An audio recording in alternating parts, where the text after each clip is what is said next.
This is the power of social media. I see your video about your documentary, The Alabama Brawl. Yes. And how you are having trouble with getting this documentary onto streaming platforms. And I said, well, he might as well just come on my platform and talk about it. Yeah, I feel like these buried stories are so important, especially now, because we literally have an administration that is erasing Black history from, our books, exhibits, museums. There is so much power in telling our stories. And so I want you to talk about a moment that you felt like, you know what, I am finally walking in my power. I was like, okay, it might not be like Get Out, right? Because Get Out really spring me into it. So anytime I make a film, I'm thinking of like Sinners or Get Out or the stuff that really gets me going, right? I felt like, okay, even though it's not that quality-wise, it's still something as to where I feel like that holds a lot of weight.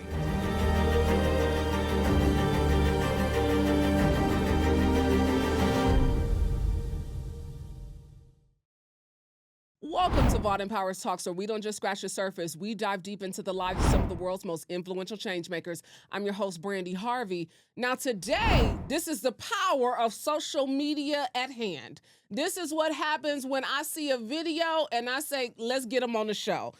Here we go. William Eric Bush Anderson is an award-winning filmmaker and cultural storyteller whose work sits at the intersection of history, truth, and accountability. From the feature film Lanier to the groundbreaking documentary Surviving Lake Lanier and the viral conversation-shifting Alabama Brawl, William has built a reputation for transforming buried Black history into powerful, profitable, and culture-moving cinema, with upcoming projects like Black Genius spotlighting erased Black inventors like Lewis Latimer. William is building more than films. He's building a legacy archive. His films don't chase shock, they chase the truth. They ask us to look again at what this country tried to forget and who paid the price. Vaultempowers Talks welcome filmmaker, storyteller, and cultural keeper, William Eric Bush Anderson, to the show. Wow, what an intro. Thank you so much. And you're the first person to ever say my name, correctly. Listen, William Eric, okay? Baby, the man got the longest name. I said, now how do you get a hyphenated name? Listen, but he knew the story. He said, well, my grandfather. Yeah. And I'm named after, Yeah. So you got a whole story behind you. Yep, my whole name. So my grandfather, that's where the Bush comes from, and then Anderson's from my dad. And then Eric is actually my dad's name. So, and then William is the own thing. So the whole family is attached to me, and I actually like that because it's like I'm carrying their generation with me throughout my lifetime. So it's long, but it's pretty cool now that we're kind of breaking it down. I mean, I saw you. I mean, literally, I think this is like a two-week process of me sending your video to Nakia, who does the booking for the show. Mm-hmm. And you sitting here. I think this is probably 2 weeks or a week, maybe, of this coming to life. I saw your video on Instagram, and this is the power of social media. I see your video about your documentary, The Alabama Brawl. Yes. And how you are having trouble with getting this documentary onto streaming platforms. And I said, well, he might as well just come on my platform and talk about it. And I appreciate y'all 100%. As I told you off camera, I appreciate when we pour into one another. That's what it's about. Yeah. Because okay, so let me just give you some backstory. So as you know, Lanier was the first featured film that we made for Amazon. We have an independent deal with Amazon where we can put independent projects on the platform. That went really good, right? Like I told you, it's a testimony, but in the end, it worked out, right? God kind of gave us the vision of okay, this is how you can make a business out of what you're trying to do, telling historical, powerful stories. Yeah. Paying homage to these communities that came before you. Yeah. But this is how you can make a business and help people, right? So that went good. So I was thinking, okay, so we should be good with Amazon, right? They take 50% of everything that we pretty much make. You buy or rent a title on Amazon, we're only getting 50% of that. Oh, wow. But still, throughout, the journey, I would say we probably made our money back in 6 months with Lanier. which is considered a success because Yeah. usually independent films, they typically don't make their money back for like 2 years, right? So I was thinking, okay, we're good now. So then some of them were asking, what else are we doing? What other projects do you have? So I told them, Alabama Brawl. That was the next thing I really wanted to make. And when it came time to submit it and get them to actually put it on the site, it took a little bit. And I was like, that's kind of weird because usually they're like on it. Yeah. They gave us like, oh, just type in this special message whenever you need something and somebody will be with you. So 2 weeks passed and I was like, okay, like what's going on? Alabama Brawl still not live on Amazon. Like, what's going on? And they gave me this corporate bullshit, excuse my language, answer of like, oh, we can't tell you why or why not we license content on the platform. So basically they couldn't tell me why. Well, I want you to bring context for our audience. Yeah. And the Alabama Brawl, if people do not remember, we're going to remind them today, August 5th, it's a Sunday, 2023, Yep. Montgomery, Alabama, Yep. the Riverfront experiences an outbreak of sheer chaos. Chaos. If you don't remember, there was a black man who threw his hat in the air Damian Picket, yep. as like a signal of like unleash the dragon. Right. Okay? Right. So, and then of course you have the young man who swims across the 20 meters from the riverboat, that all the things. So I want you to, that's just a little. Absolutely. So like, as you said, to pick up off of that, like Damian throws his hat in the air. Well, let me just step back. First off, there's some white individuals who were very entitled, as some white folks are, unfortunately. They didn't want to move their platoon boat. And at this particular spot at the Montgomery River, nobody can park where the Harriet II boat is parking, right? Because they have pedestrians on there. These people, it's a tourism spot. They're coming there for vacation. Yeah. Right? And they were like, we're not going to move our boat. Like, they're just yelling at Damian and his other captain as well. So Damian was like, this went on for like 45 minutes. So Damian was like, okay, I'm just going to get out of the boat and just talk to them. We're just going to talk human to human and work out the situation so we can get these people off the boat. So he tries to talk to them, and they're calling him racial slurs. They're just like, we ain't got to do what you tell us to do. Basically just saying, get on, like, you know what I'm saying? And Damian was like, all right, well, that didn't work. So then Damian went to his captain to let him know, like, hey, they don't want to move the boat for whatever reason, right? And these people, by the way, the white individuals that were in the platoon boat, they got on the dock and started talking to him some type of way. So Damian was like, you know what? I'm just going to move the boat. He proceeds to unanchor the boat. Exactly. He starts to untie the boat so it can be moved, so this steamboat can come in. Now, this has plenty of boat full of patrons who have done this riverboat cruise. Yeah, all the time. They do it like every weekend. When we went up to the Montgomery River as we were shooting Alabama Brawl, they were like, we do this every weekend of like, having pedestrians. They can eat on the boat, converse on the boat. It's a vibe, right? Yeah. So Damian's just trying to do his job. And then as he was getting ready to move the boat, then you had a white individual just push him out of nowhere. And that's really what started to spark when he put that hat in the air, the bat signal. He was like, it's time for y'all to pull up. Like, once he put it in the air, Aquaman watched from a distance. Yes. Aquaman got in the water. Aaron is his name, by the way.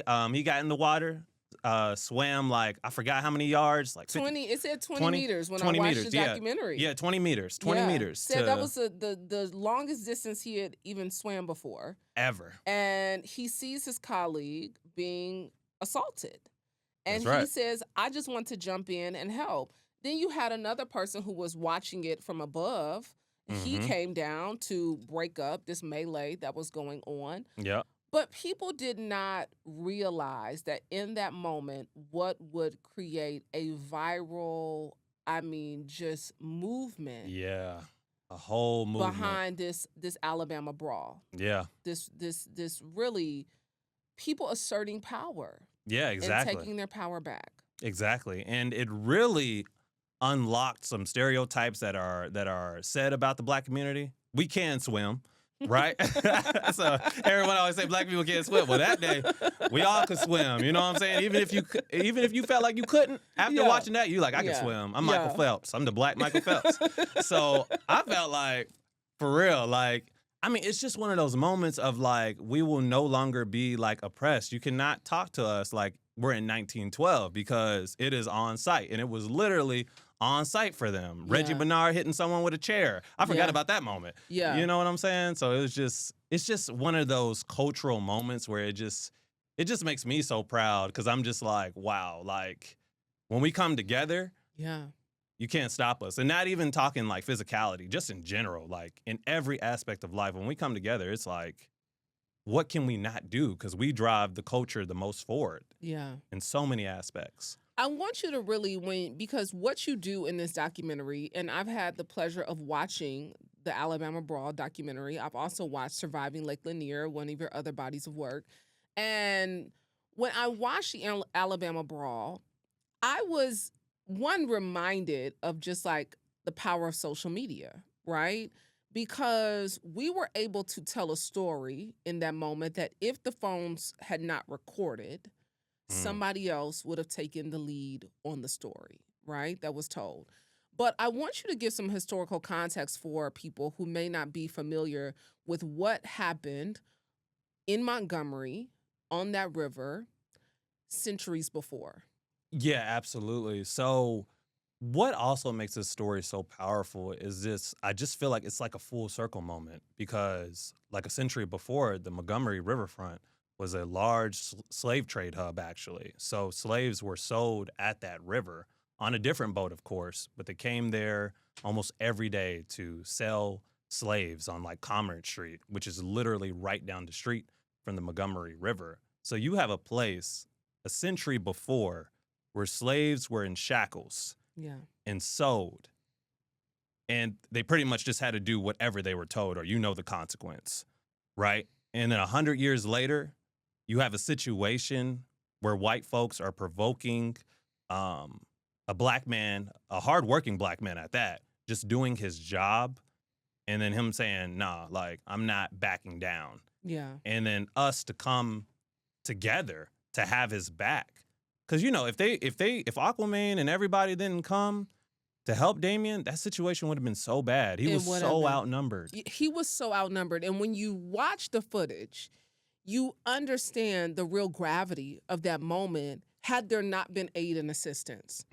Had black people not been there to bear witness to that, that man could have been killed. Yeah, he could have been killed. I mean, when you see how many people swarmed in, there was, 6 of them, I believe, at some point. Yeah. 6 of them, 2 women. It was four men or so. 4 men, yeah. He was on the ground. They were just... Yes. Yeah, and literally getting ganged up on. All of this is happening. And when you look at the Montgomery bus boycott, starting in Montgomery, December 5th, 1955, it's the start of the Montgomery bus boycott. To then August 5th, 2023. Yeah. And this Alabama brawl that happens, there was a lot of tension in that community. Absolutely. And I actually just had a conversation with Nate Parker, who did Birth of a Nation. And he kind of talked about that as well, where it's just like, there's a lot of us, right, especially in the South, where the temperature is already risen because there's so much history behind it. Yeah. So it's like, you know, for some individuals, if you try us, it's all the way up because we know like our history, what has came before us. And we're just like, nah, like for what? Like you can't talk to me like it's back in the day no more. You know what I mean? So when he said that, I was like, that's so accurate. So when we look at the Montgomery bus boycott, you know, Rosa Parks to just say, I'm not getting up just because you say that, right? Even though Rosa Parks didn't inflict violence on the people that were provoking her, right? Now that we're in this time, it's totally different. The shoe's on the opposite foot. It's like now we can do that. If you try to harm me, I'm going to harm you. Yeah. An eye for an eye. Yeah. I mean, there's so much of your work is centered around telling these buried stories and bringing light to them. And your other documentary that was so well done, it tells the story of Lake Lanier. And you grew up here in outside of Atlanta. Yeah. And to understand the history of Oscarville, many of us, I think even in watching your documentary, I was like, oh, I cannot call this Lake Lanier ever again. Like the woman in the documentary said, I can only call it Oscarville. So talk about why these buried stories are so important. Yeah, I feel like these buried stories are so important, especially now, because we literally have an administration that is erasing Black history from, our books, exhibits, museums. So I realized the power of cinema Yeah. very, very early on when I started my career. Get Out kind of like, spring me to say like, oh my gosh, I want to make films because the way that film made me feel about race, literally. So I think there's a little bit of that when I really watched that and I saw how powerful it was to make a horror movie centered around race. I saw the conversations it sparked, but then I kind of looked at history and was like, there's so many of our stories that we don't know that I feel like that just need to come to life to preserve that. Because again, like the administration can take it out of all these places, but you can never take it out of a silver screen or your TV, your phone. So that's why I'm just like, it's my life's mission to really preserve our history because it's like, I don't know what the world's going to be like 100 years from now. It's a scary place. So I'm like, I want to do my part in making sure we know where we come from. We know what we're capable of. And we ultimately know like no is not an answer because of those who came before us and they Yeah. accomplished what they did with far less resources. Yeah. I want you to talk about surviving Lake Lanier because for many people who may not live in Georgia, maybe they have been unaware of this story. There is like this folklore around Lake Lanier. Yes. And there's this folklore like, we don't go up there, don't be playing on the people lake, because it's Yeah. always an incident that happens, right? Yeah. There's a drowning with people who are well-known swimmers, and somehow they have drowned on the lake. I want you to talk about why telling the story of Oscarville was so important. Yeah, so it kind of goes back to what I was saying about preserving Black history. So, 1912, there was a thriving Black community called Oscarville, a small, thriving Black community that made up of carpenters, bricklayers, and other workers there, really making a town thrive during this town, right? And it's kind of a redundant story in Black history, and it's so sad because Yeah. it Yeah. always happens. You have Yeah. a white woman Yeah. who cries wolf about 3 teenagers who did this, did that, and then suddenly this woman ends up dead in the woods. And the whole town is like, oh, well, she talked about the 3 teenagers. Mind you, the woman who was found unconscious, she was unconscious. Yeah, She never even came to at any point yeah. in this time that she was still alive, and eventually she passes on. Mm-hmm. But her father was connected to the sheriff's department Exactly, yeah. in Forsyth County. And this is present day Forsyth County where this happened. Yeah, Mhm. Forsyth County. And yeah, by the way, Forsyth County is still a little, yeah. I But be wondering when I see the Black people who live up in Forsyth County, I be like, now what took you up there? Exactly. I'm like, was it the prices or what? Why are you up here? Yeah, Listen. yeah, we got a lot of looks in Forsyth, but anyway, so it was just a situation where it was like, how can you pin it on these 3 teenagers, right? But then, like you said, her father was already connected to the sheriff department, so it's easy to put the story together because they're like, oh, we can easily bury this. Y'all Yeah. did it. And no Yeah. one's going to ever know that you existed because now we can just bury you. I mean, because there were 3 teenagers that were accused in 1912 of the rape and eventual murder Mm-hmm. of this white girl. Mm-hmm. One was a young girl, Yep. and 2 young men. Yep. And one was, I think the youngest was 17 years old. Yeah, the youngest was 17. Yeah. I think that was Daniel Knox. Yeah, so he was the youngest one. And literally, they had a trial for this, right? When it got pinned on them, they had a trial, and the trial ended in the same day. And they were like, you're guilty. Yeah. Now we will hang you. as we have spectators outside watching you get hung, and we will celebrate. Yeah.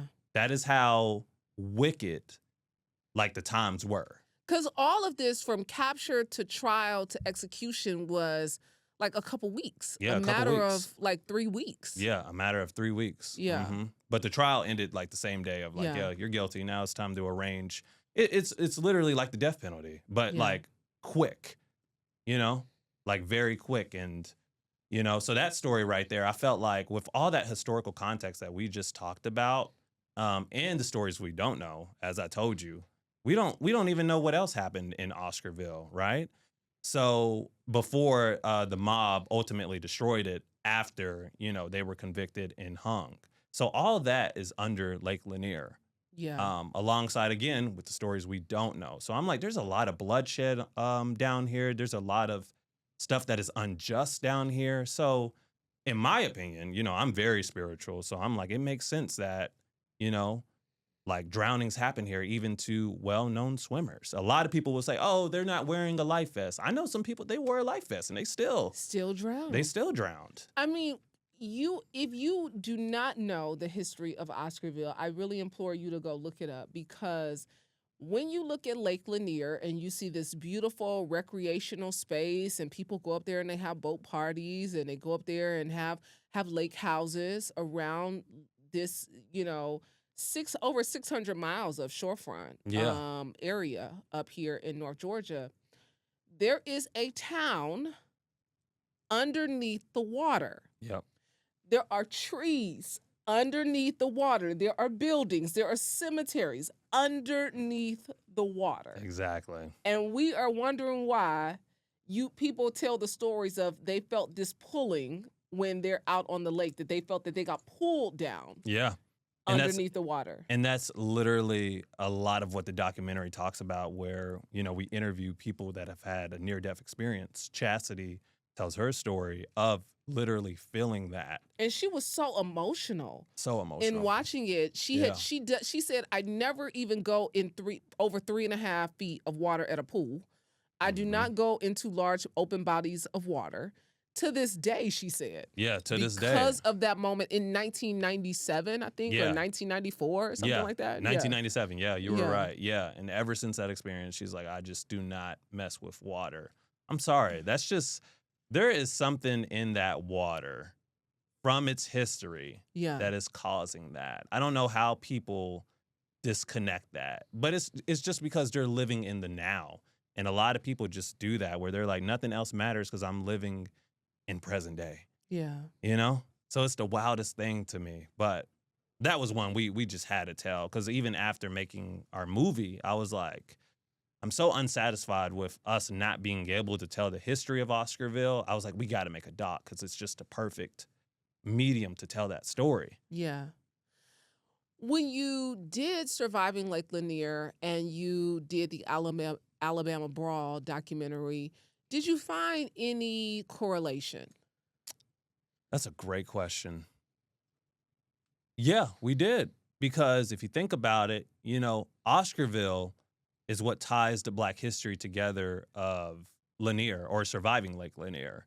And then for Alabama Brawl, the Montgomery Riverfront really ties together the history of this, you know, viral brawl of where kind of the past is colliding with the present. Yeah.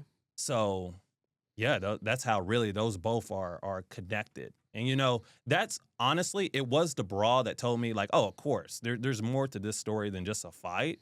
But then when I learned about the Montgomery Riverfront, I was like, oh, my goodness, like, there's so many people that probably don't even know this. And I mean, the term being sold up the river came from that area, that particular riverport. yeah.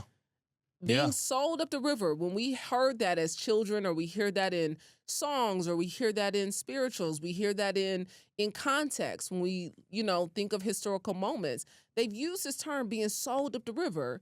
That stems from the riverfront town in Montgomery where the slave markets were. Exactly. Yeah. And you don't even realize that until you break it down. And there's so much of that. Like this Christmas, or last Christmas, I should say, we learned about the context of Jingle Bells. Yeah. And how that was actually like It's not a good song for our people. And I was like, I love Jingle Bells. I've been bopping Jingle Bells since I came out the womb. What you mean? Like, it's so much of that. I found out the history of Jingle Bells, and I said I had to catch myself because I was like, dashing through the snow. Yeah. Oh, hell no. Exactly. It's the reason why I stopped singing Amazing Grace. Yeah. I do not sing Amazing Grace because the songwriter who penned Amazing Grace was a slave barbarian, and he was writing this in the bowels of a slave ship because he was trying to bring some sort of peace to what type of inhumane havoc he was causing.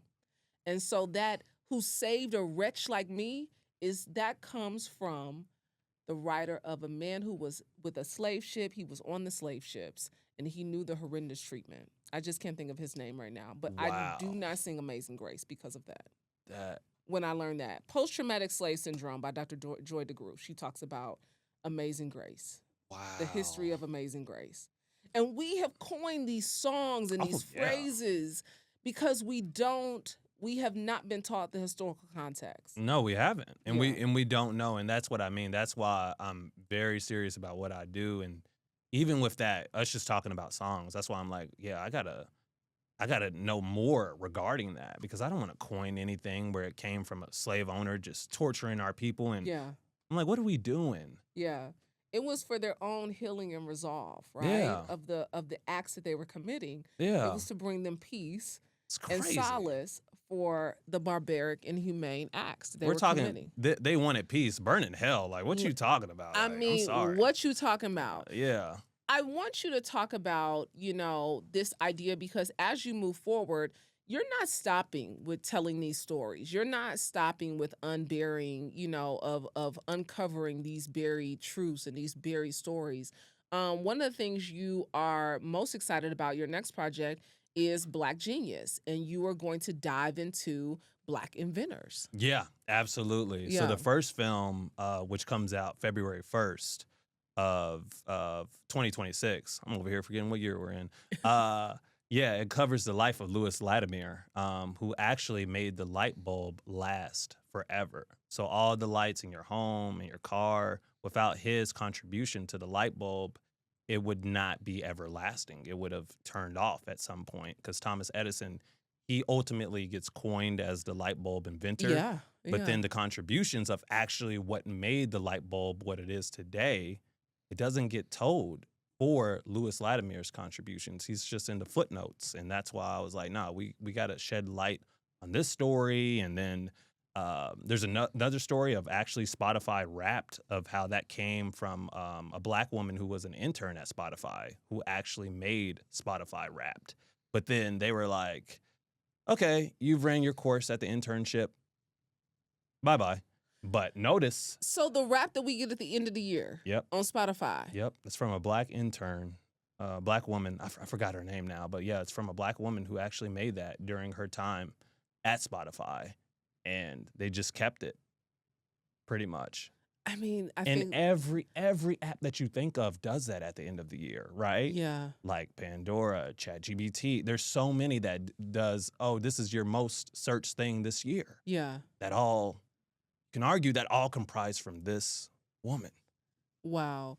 When you're diving into the story of a Black inventor like Louis Latimer, what did you uncover in this process that things you never knew before? Yeah, so Louis Latimer, man, what a legend! Like, just a way ahead of his time.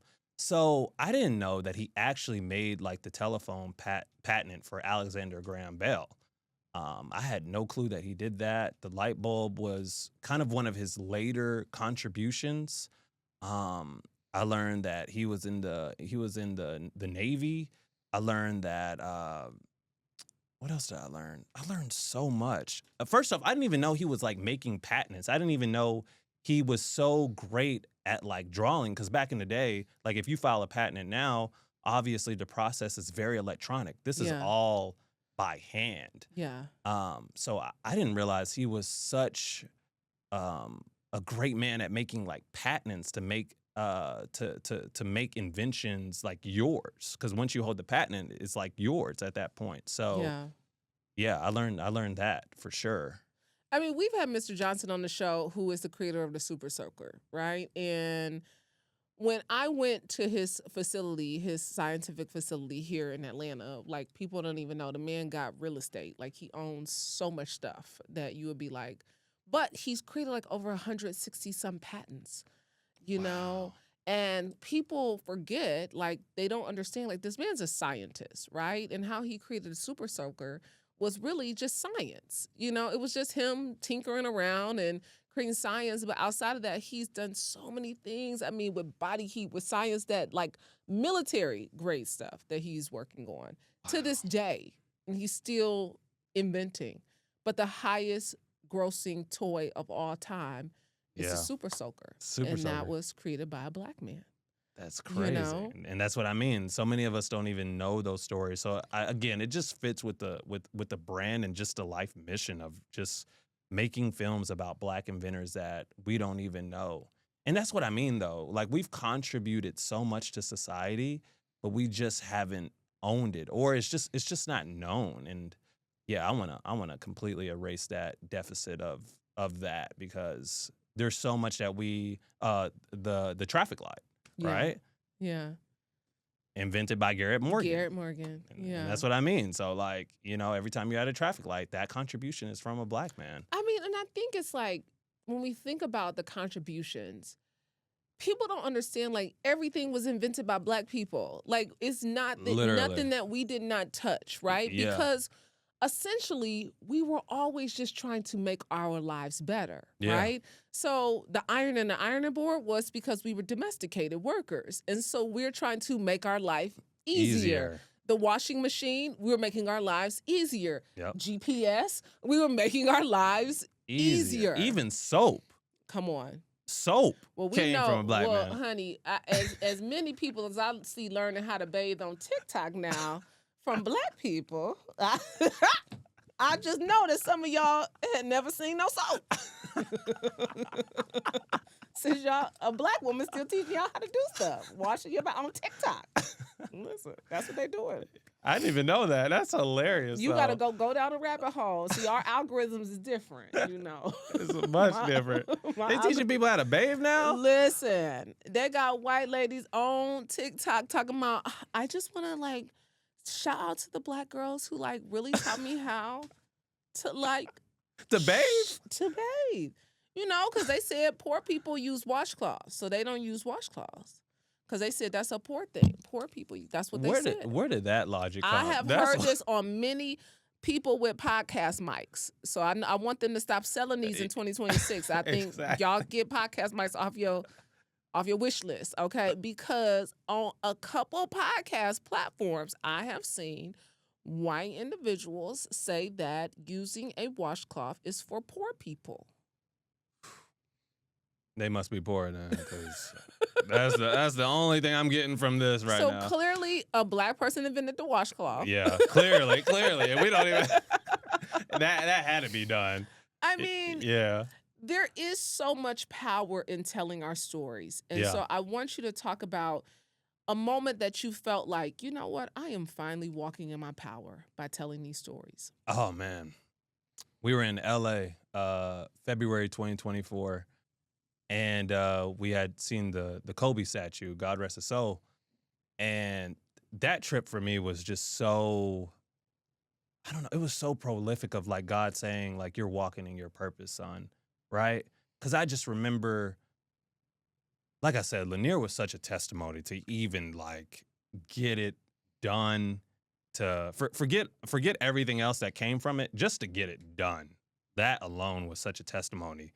But then to see the fruits of your labor just come to fruition, and you could see it, and just Yeah. like, because Black History Month was really the month where I think the world caught on to what we had done.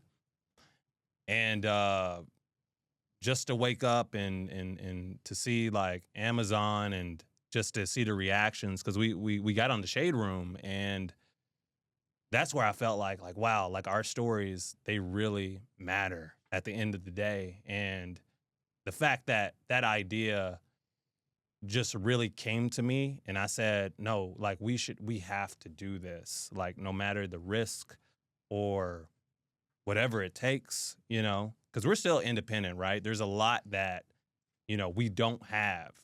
And to make it in that grassroots bootstrapped way, and to finally pay it off after 2 years, or no, 3 years, actually probably longer than that if I talk about the research portion of that, to just wake up and see, like, we made the investors' money back and then we made some profit. I was like, wow, I'm walking in my purpose to be able to do that. I already felt it, but it's like when you're talking to people about a project and why, like, I feel like this is my purpose, because that's how I try to frame my projects. Like, this is a extension of me. Yeah. People don't really click, because they're like, okay, but how am I going to make money from this, right? Yeah. I'm like, it's an extension of me. So the business side is going to take care of itself, because it's going to talk to other people, because it's just not I feel like it's not just my story, right? It's like, it's a lot of people's story. It's the ancestors. It's the ancestors. They're exactly. like pushing you. They like pushing me. They like, do it. Like, you ain't got no shackles on you. You're not shackled mentally either. So go out and do it. Oh, I think that's the biggest thing, though. What's that? I think that's the biggest thing, that people understand there are no shackles on your mind. Yeah. Imagine what you could do. Yeah. If you removed every fear. Yeah. Imagine what you could do. And that's what I mean, because anybody could have folded making Lanier. I say anybody. Shoot, I almost folded. But God was like... What was the moment that said, I almost folded in telling this story? Shoot. Probably when we had to invest like another $30K in Lanier. I was like, we're freaking crazy. I was like, God, I don't know why you put this on me to do it. I'm not the one. I'm not the one for it. I'm not built for this. Every imposter syndrome thought came to my head at that moment when I figured out how deep we were in it. I was like, bro, I'm not the one. I almost folded like a chair. No pun intended, but like that was really the moment when, before we actually were shooting, I was already kind of like folding, because I knew how much had got in it. We had an investor who almost pulled out, by the way, that I was like, man, we gotta be able to get them their money, because they're really taking a shot on us, and the person kind of was getting cold feet about it. Yeah. Because this was our first one. So yeah, I mean, you put all that together, like $100K, right? That was the total budget of Lanier, right? $100K. That's how much we had to figure out how to recoup it and then make a business like out of it.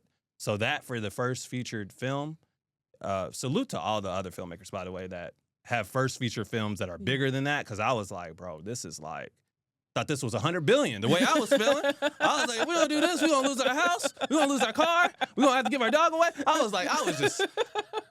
When I tell you, I was on the whole hamster wheel, the spiral. Yeah. And then when we just started shooting, I was like, oh shit, this kind of good. I was like, okay. Yeah. And then every day that we were getting something, I was like, okay, it might not be like Get Out, right? Because Get Out really spring me into it. So anytime I make a film, I'm thinking of like Sinners or Get Out or the stuff that really gets me going, right? I felt like, okay, even though it's not that quality-wise, it's still something as to where I feel like that holds a lot of weight. Very thought-provoking.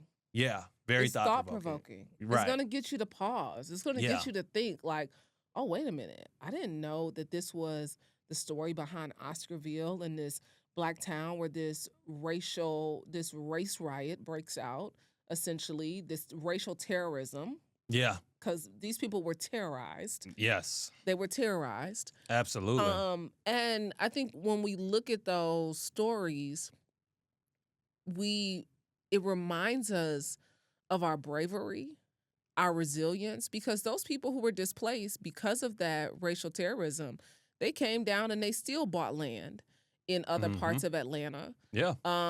Bagley Park, I believe they're one of the descendants of people who came, and there was a black man who bought 10 plots of land in Buckhead. Yeah. And how that was, he ended up losing that land because they wanted to build a park for whites. And speaking of that, Seneca Village, Andrew Williams bought some land. New York. For $125, and then eventually over time, the city was like, wait a minute, this looks really good for Central Park. So how about y'all leave? We'll give you X amount of money. And then when they want to negotiate, like, that ain't really what my land is worth. I know my land is worth more than that. They're like, nah, I said we're going to give you this and that's it. Yeah. And they're either burned out, killed out, terrorized out. And so this is like a continual theme. And I think the power of why you telling these stories, it just gives somebody permission to go out and tell another story. Absolutely. Because I want to show them that you can do it, obviously, but it's like the business side of it will come as well in time, right? So even if you need to get something financed, you can do it at the end of the day, right? And there's no reason to have limitation on yourself because we need more of these stories. You notice Hollywood, when's the last time you saw a Black inventor movie? Listen, it's not cool to be Black in Hollywood right now. I think it's like, that's the least cool thing to be, is Black. Apparently. But if we rewind like 5 years ago or so, everybody was like, oh, we need some Black content. We need this, we need that. Yeah. In the wake of the pandemic and George Floyd, that was when you saw the rise of DEI. Now it's like, okay, we're done. We can go and move on and sing another story. Yeah. And I think even with that being at the forefront of culture, this idea that DEI is gone, that, Black is the word that you stay away from if you want any type of funding, how do you combat that in the storytelling? That's a really good question. I would say, like with the storytelling, we just have to be unapologetic, truthful, because I feel like, because that was a lot of people's concerns with Lanier. They're like, oh, it's going to be another whitewashed story. They're not going to tell the truth, even with the documentary. And I was like, nah, we going there. We're going to tell you everything from A through Z and not put a nice little bow on it. We're going to tell you the truth. And hopefully it sparks something in you to be like, man, other people need to hear this truth. Yeah. Because that's another thing with the stuff that's getting made, like for us, it's ultimately from white individuals who are just taking our culture from what they know, not even learning about it and just saying, oh, this is going to make some money because, I've already seen Black people soak this up. Yeah. So when I just tell the story from my perspective, they're going to rally behind it. And I feel like, I want you to dive into, because there's somebody who's watching this who's like, I have a story I want to tell. It's a film in my spirit. I want you to talk about why the research is so important and how you go about doing the research for these movies.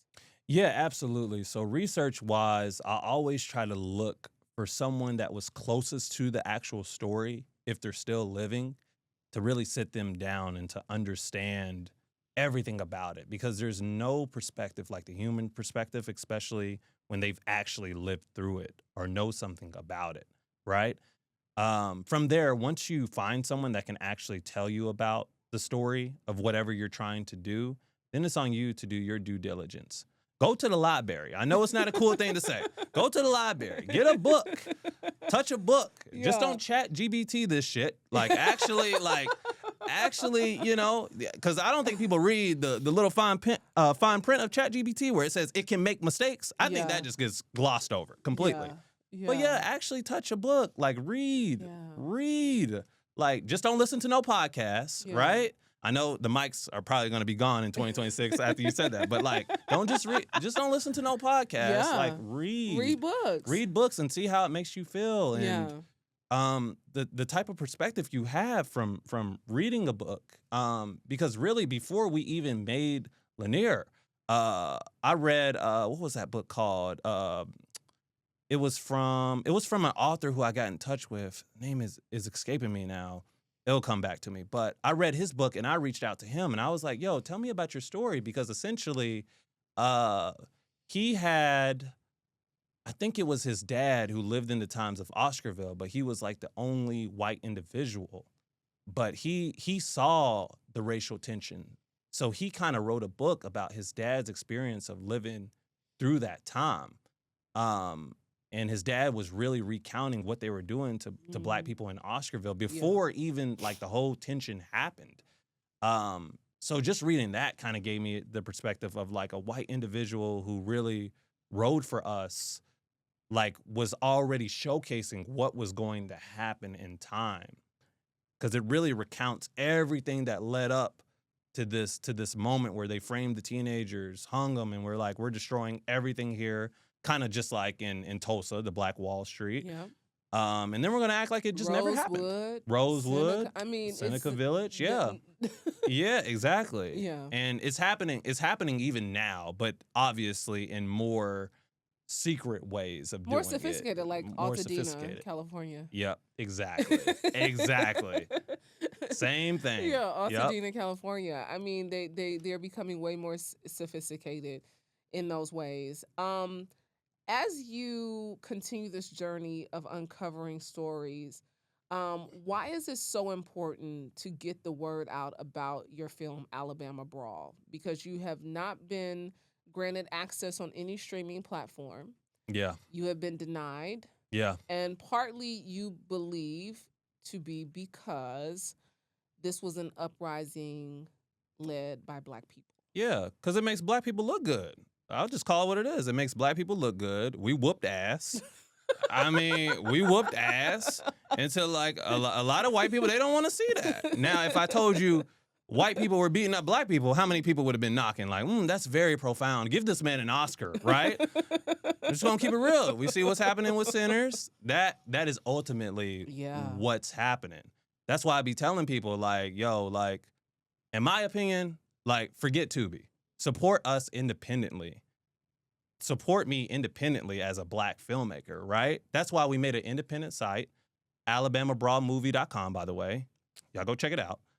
It's $1 to it's watch. $1. $1 to watch the movie. Because I realized the times that we're living in, everyone's like, stream this, stream that, stream that. I was like, okay, well, I'm gonna do the next best thing because I don't wanna gatekeep anybody from it. So I want to make it as affordable as possible, and it's $1. It's very affordable. And I just feel like, because I've been hearing as well from our distributor, I won't say her name, but she's been saying, I feel like Tubi's trying to kick off Black filmmakers. I'm like, why would you say that? Because but this is the filmmaker in me, right? I'm like, we like literally built up Tubi to be $1 billion enterprise with basically our culture. I know there's a lot of shit on Tubi. I know there's a lot of shit that ain't good, okay? To any aspiring filmmakers out there, do not. It's a lot you got to weed through. There's a lot you got to weed through, okay? And I'm not going to bash on them too hard because they're actually trying. So I gotta say, you got to start somewhere because if I brought up my first short film, you would have been like, get out. But anyway, we built up Tubi to make it this $1 billion enterprise with our culture. And then for her to say like, oh, I feel like they're trying to kick off Black filmmakers. I'm like, what do you mean? But then I look at history. This is why history is important. And I'm like, oh, history shows this actually makes sense. Yeah. We will profit from your culture. We will study your culture. We will mimic your culture. And then we will erase you. Come on. And facts. That is why Amazon Tubi have a problem with Alabama Brawl, because there's not content on these platforms that really empower Black folks in this way of a uprise or a confrontation, right? That showcases us in a light of coming together through unity. That is the only solution I can come to. Even if they're not giving me a reason, I'm like, there's no other way. Because it's because the documentary, right? You can showcase things in a different way than a film because it has like a truth to it because it actually happened. A film, we can fictionalize. It's giving firsthand accounts. It's giving eyewitness reports. It's giving the clear documentation. Yeah. Yeah. Exactly. So that's why they don't want no part of Alabama Brawl. And I was like, well, we're going to figure it out. We always have figured it out. And going independent is the best way. We also retain more. A lot of these platforms as well, they're taking a lot out of the pot, like a lot. So, I mean, you said Amazon 50%. Yeah, 50%. And they don't do any marketing. They don't do anything. They're just providing a place where people can stream it. And then they're like, well, it's up to you to make money, and us money, by the way. Yeah. But it don't matter if you do or if you don't. We just made $1 billion today. So, Absolutely. Yeah. I mean, telling the stories, being a keeper of the culture, it can be a very daunting task at times. Yeah, absolutely. It can be. Because I feel like in some ways when I think about what to do next, it's like I'm carrying a torch, but I really don't want to. Obviously, who wants to? But I don't want to. I don't want to mess this up. I don't want to mess Mm. up the people, that came before me. Their stories, like it's very sacred to me, right? Um. So yeah, it is. It is very. It's exhausting sometimes, but then I often pray, and I'm like, this is what I was called to do. And like I said, after Lanier, like I said, that 100K that felt like 100 billion. I'm like, I can do anything now. That's honestly how I feel. Yeah. I can do anything now Yeah. just because of that. Even if that was 10K at the time, I would have been like, it's over with. My life is done.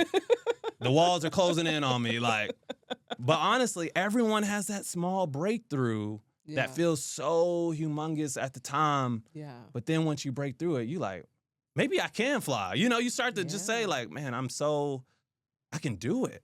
Yeah. Yeah. Are there any stories that are inspiring you right now that you've seen recently? It's a good question. I was just talking to Malik, my partner, about the story of Robert Smalls, who infiltrated like a Confederacy army as a slave owner, and how his story, or not as a slave owner, as a slave, and kind of how he like broke through and did such incredible things to like infiltrate the enemy. And I was like, there's no movie out over him. Kind of like his story kind of has like a Nat Turner feel to it. And I was like, wow, that's like really inspiring. Again, like, I don't know. I'm just so inspired by like knowing how much our people had to overcome and break through to move the needle. I'm like, I don't know. That just really took me aback when I heard that story. Um, what other stories have like really spoke to me?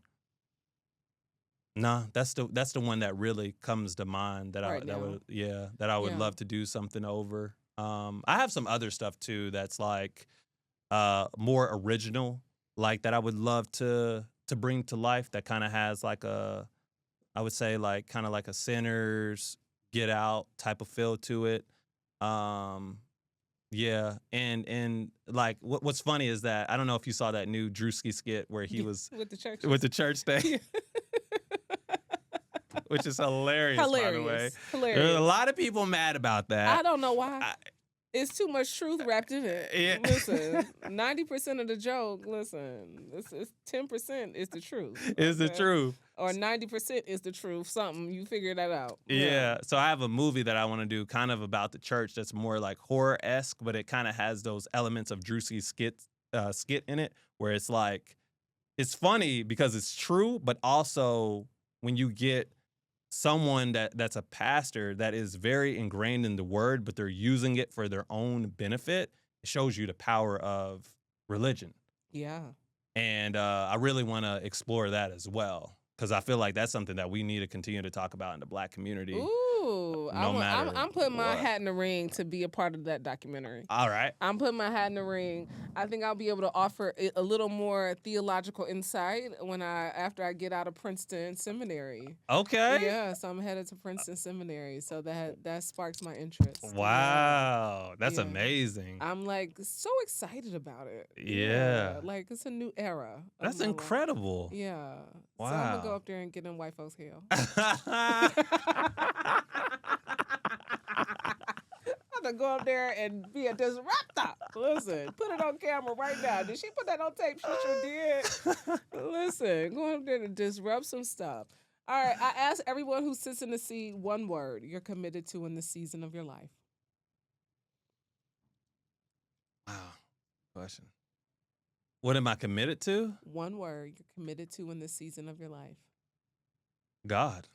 Ooh, no one has ever said that. Yeah. Committed to God. Because I feel like, at least for me, with being a father now, I'm like, God, I got to lean on you for everything. I'm talking, even what am I going to eat today? Yeah. I'm going to lean on you. Like, what is the best thing to do? Like, and I'm being so serious. Like, I'm just committed to being closer to God, because I feel like everything else comes after that. And I feel like my commitment kind of dwindled after Lanier. It's funny because I feel like when life is going bad, we be on our knees like, God, please, I promise, just one more time, I won't do it, right? And then the moment's going good, it's like, yeah, I did it. But you forget who brought you through it. So I've just said I want to be committed to God in any season of my life, even when it's at its peak of going quote unquote good. I still want to lean on God as if it's not even going good. It's like I still want to come to you to say, like, you know, what is it that I need to do? What is it that I'm not doing? Like, forget my success, but what about other people? What is it that I can do to, you know, attribute to that in some sense? So that's what I'm committed to. Lean not on your own understanding. There it is. It has been a pleasure so much, William Eric. Thank you so much for joining me today. Vaultempowers Talks, another good one for the books. Be sure to share this with somebody who needs a closer walk with God to up the ante in their life. Until next time, I'm your girl, Brandi Harvey. Eat well, give a damn, move your body every single day. Peace.